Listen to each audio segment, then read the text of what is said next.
Well, October is Domestic Violence Awareness Month. It's a time to remember victims of domestic violence and remind survivors of resources that can help.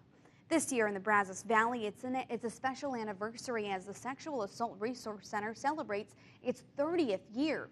KAGS HT News reporter Jenny Walsh went to the annual Domestic Violence Vigil tonight. She joins us now in the studio. And Jenny, you say, though this is the 30th anniversary, this vigil has been going on for 19 years.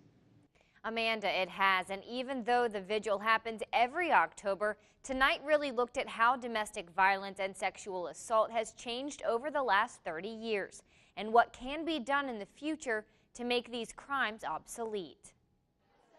In the lobby of the Brazos County Administration Building sit red silhouettes, all representing victims of some kind of domestic violence. But at some point it will come out, and we would prefer that they get the counseling they need immediately. Linda Rodell helped found Brazos County's Sexual Assault Resource Center in 1983. When I look and see what we started with and how small we were and how many volunteers we had, and I see all of the great services they're doing now. A survivor of domestic violence herself, Linda knows how important every resource is to victims. It has a lot of supporters, from government to citizens that acknowledge and understand there is a need. The Brazos County Coalition Against Domestic Violence is another support for victims in need. They need educational referrals, they need drug and alcohol intervention, some just need general counseling.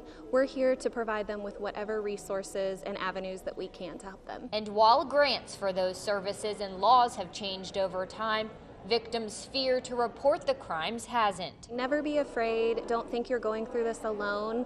Your neighbors, your coworkers, I guarantee you that there's someone in your inner circle who has dealt with this. I think we just have to continue educating and getting the word out and keeping people out of fear from coming forward, because that's a horrible thing. Helping victims become strong survivors.